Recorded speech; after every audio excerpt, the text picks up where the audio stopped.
What is going on, guys? Jason Burke here, Styles Clash for Life, coming at you on YouTube. And today I've got another edition of The Drive-In, where I watch recently released films and tell you guys whether they're worth watching, worth waiting for, or worth skipping altogether. Today I've got one that I didn't know was coming out this year, but I saw the trailer, I saw who was cast in it, and I instantly had to jump in. I saw the trailer for Melissa Barrera starring in Your Monster. The trailer looked funny, everything looked genuinely hilarious, and I don't laugh very often at comedies, at least not out loud, so was excited to see this comedy. And I think Melissa Barrera's got a bit of an affinity for kind of the horror comedy thing, having done Abigail earlier this year, which I found hit and miss. But of course, she is Scream 5 and 6's Scream Queen. Melissa Barrera is one of the best in the game right now. She is a horror genre queen. So seeing her kind of go the horror comedy route seemed like a fun idea for me, so I went to check it out. Let's talk about it. 2024's Your Monster. It is written and directed by Caroline Lindy, who is a first-time feature director. This is her first feature. She's known for directing a lot of shorts, including a short called Your Monster in 2020, which I have not seen, but I'm guessing this is the feature version of. So good for her to take a short film and turn it into a feature. That is a hope of mine someday as well.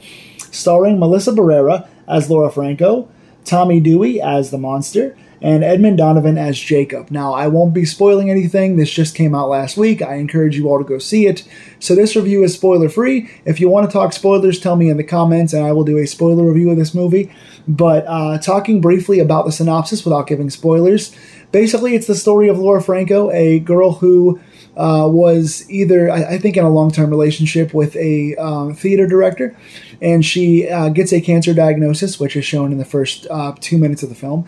She gets a cancer diagnosis, gets very, very sick, and the theater director ends the relationship with her, thus putting her not only sick and without a person to care for her in her relationship, but also puts her out of a theater role with this director who's directing this musical that she has helped crafted over the years. So she's lost her kind of dream role and her relationship and her health all in one fell swoop. So she comes across a monster living in her closet. Those things are all either right away in the movie or part of the trailer, so those are not spoilers. Hard to talk about much else without getting into spoiler territory, so I'll just start giving some positives. First things first, the characters. I thought the characters not only were all fleshed out pretty well and pretty well delineated as to who they are and what their motivations are, but you figure them out very quickly. In the first 5 minutes, you know exactly who Laura Franco, Melissa Barrera, is in this movie. You can see it. You know right away the person she was, the person she's turning into, the direction she's heading. You see it immediately. You get, as soon as you get to know the theater director's character, the character of Jacob, you know exactly what his motivation is, the kind of person he is, how he prioritizes his relationships with women, how he prioritizes his plays and the things that he creates, and how he sees himself in a professional setting. We get to know the monster immediately. When you see the monster within about 3 lines, you know exactly who the monster is going to be. And that goes for the background characters as well. These characters are they spend a lot of time in a theatrical setting. They are all actors and crew in a play, in a musical theater aspect. So you kind of know they're going to be over the top kind of caricatures, but you get a lot of meta moments of in-jokes. If you come from the film world or the theater world, you get a lot of in-jokes about cast and crew and how theater actors act with each other, and you pull back the curtain and see kind of how the arts deals with each other person to person. And if you're part of, again, the film or theater worlds, you're going to find a lot of fun moments and a lot of meta aspects where you're just shaking your head and laughing, because a lot of good comedy comes out of those relationships. So you get some characters that are over the top, and if you don't come from theater, it might seem a little bit slapsticky to you, but I think overall the comedy in the characters lands well, but you do get those characters immediately. My next point is comedy. I'm not a big comedy person. Comedies in general don't make me very happy. I don't generally enjoy them, especially not kind of modern ones. And horror comedy, to me, has to have the exact right balance for me to enjoy it.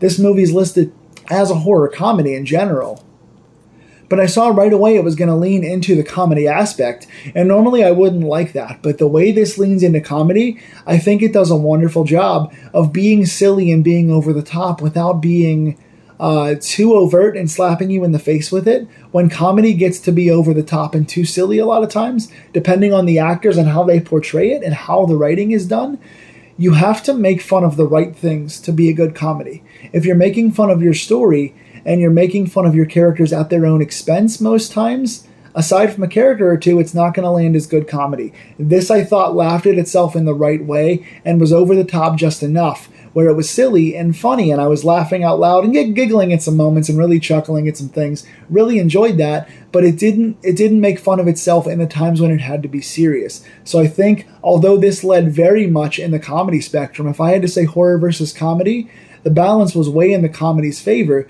but not in a bad way for me, which again is rare. If you've watched this channel before, you know that I don't lean toward the comedy side very much, but this did a pretty good job in that.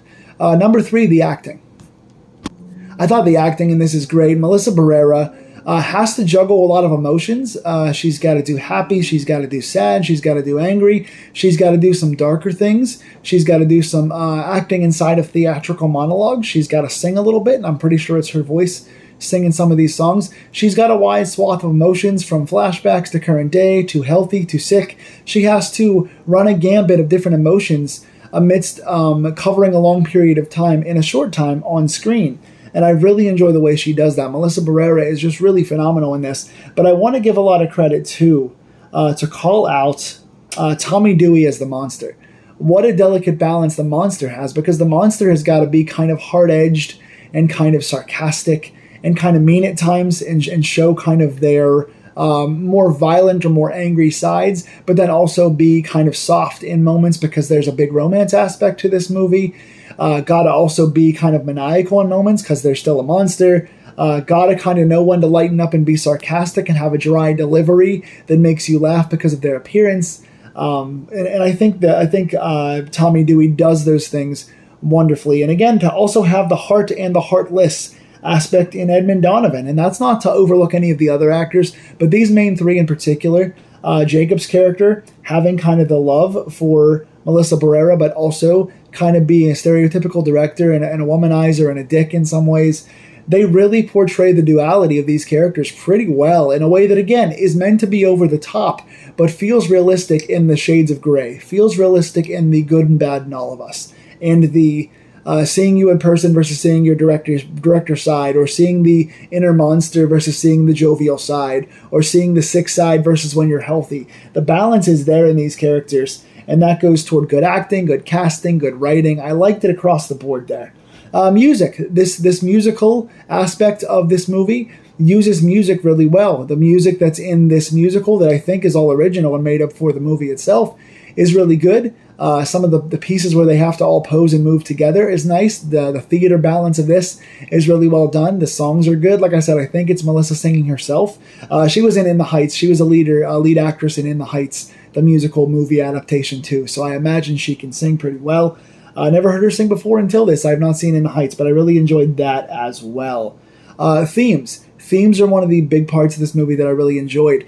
And it also goes with genres. There's a lot of different genres in this movie. There are moments of tension that kind of give you slight thriller vibes. Not a ton of thriller in this, but a little bit of thriller vibes in the tension and some of the transitions between scenes or the changes of emotion the characters face. There's a big romance aspect to this that I think actually works. It's an internalized romance that has to show up on screen gradually, and it does so well. There is one particular horror aspect, and we'll get into that in a second. There's one horror aspect in this that works very, very well toward the end of the film that I really enjoyed, and the comedy, and the musical even too. So you have 4 or 5 different genres here that are all represented pretty well on screen, and that's really cool for the genre bending aspect. But even more so than that, the themes in this movie, and again, I've got to be careful in talking about themes because those do spoil what happens in the film and some of what the metaphors and things are. But talking about toxic relationships, talking about appreciating your health, talking about valuing real friendships and who to choose and who not to choose, talking about how you react when you're happy versus when you're sad, talking about your internal struggles with mental health, with depression, things like that. Those are all prevalent in this movie, and I think you can sort of guess by watching the trailer kind of what some of the stuff is. But again, I don't want to spoil it, but I think all those themes are important.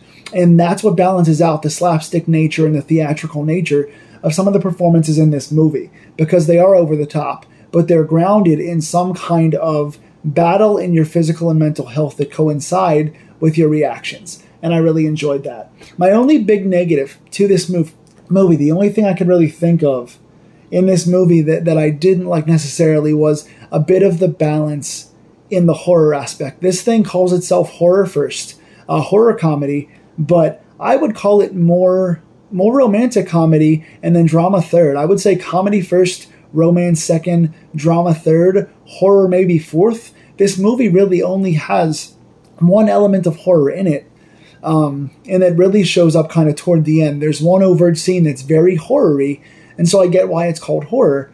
But again, aside from the themes of like Melissa Barrera being a final girl type and a monster being present in some way, and there's one particular scene, those are the horror aspects or the horror tropes. Nothing else feels like horror in this. It's very much comedy, then romance, then drama. Now again, there are some themes that deal with internalized horror that you guys will see when you watch it. So I guess I can understand the label, but if you're going into this expecting a Melissa Barrera horror fest or some kind of slasher or some kind of dark, tense, music-driven thriller, you're not going to get those darker themes in this, at least not at the start. There are going to be some things that weave themselves in later on that drive some horror toward the end of the film, but for the most part, you're getting more of a dark romantic comedy that's got some horror elements internalized.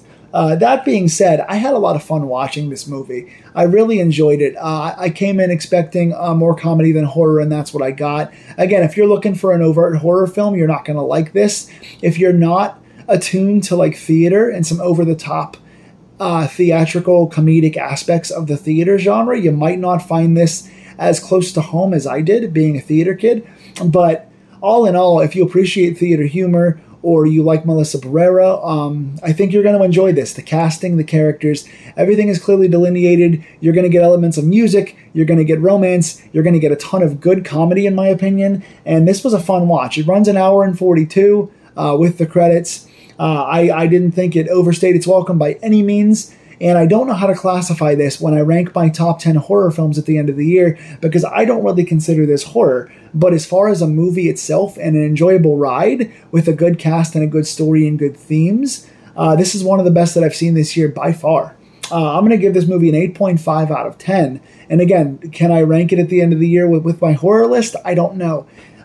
If I can, it's going to be up at the top because 8.5 out of 10 is really high for me, and I really, really enjoyed this overall. So go in expecting a fun time and a comedy first with horror elements. Look at some mental health things, look at some characters and casting, and I think you'll really enjoy it. Tell me in the comments down below what you thought of this movie, if you've seen it. If you have not, please like, share, and subscribe this review so I can do more of these horror deep dives. My next one coming up is going to be The Substance. I'm doing that one really soon, so please come back and check out The Substance, which I have a ton to say about. That's one of the more polarizing ones you're going to see from me this year. I just did a journalistic write-up on pophorror.com for Azrael, the new Samara Weaving survival horror. So go check out pophorror.com under Jason Burke to check out my review of that written down. I also just did a video review of Smile 2 if you want to see that. That is the last video review posted on my channel. And I'm doing Steeler coverage all season long. So come back and check those out. I will see you guys soon. If you get this anytime around Halloween, I hope you enjoy your holiday season. Stay safe, stay scared. Talk to you soon.